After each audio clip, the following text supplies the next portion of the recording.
All right, it's time now for Geek Beat. We have Bert Lum. He's joining us remotely this morning. And there's Bert. Where's the dance, Bert? Where's the dance? Where's the dance? There we go.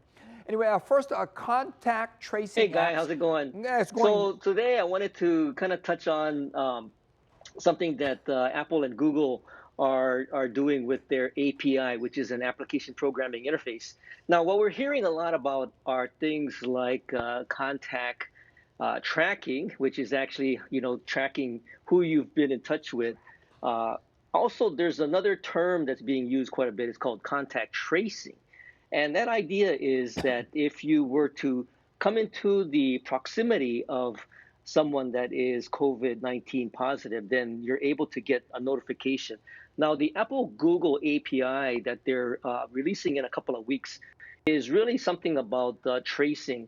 And they're actually terming it referring to it as another term called exposure notification. So if you have the application, which is going to be something that's developed by authorized health agencies, and you come into sort of contact with somebody with COVID-19, then it'll send you a notification so that you can choose to, get tested and decide, what to do subsequent to the testing.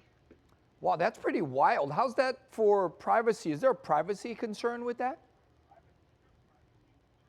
Well, so with the Bluetooth LE, which is the key or the token that the Apple Google system uses, it doesn't keep any private information. So all it is a token.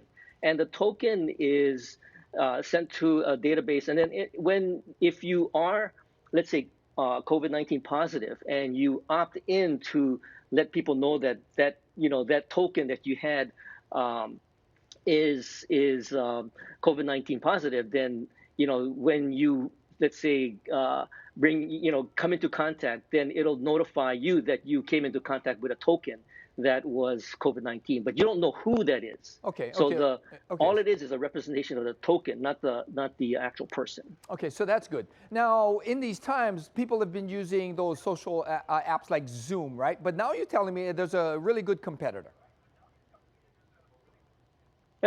Okay, so if anybody has been doing any kind of Zoom, they might be, I think pretty used to the idea of having a whole bunch of people on a video conference.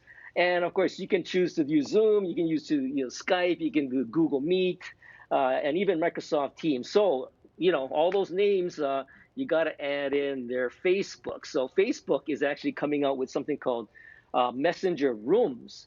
And when Messenger Rooms comes out in a couple of weeks, what you'll be able to do is it's free. You'll have the ability to do 50 people on a call. Whoa. And it'll last as long as you want it to last. So Facebook is getting into the play.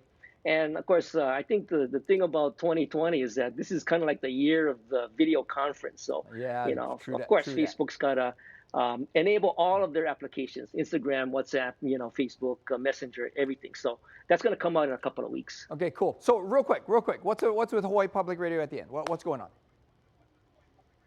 Okay, so tonight we're gonna continue this conversation about contact tracing and exposure notification, and we're gonna be talking about an app called Safe 2. So that's coming up at 6:30 on HPR1 tonight.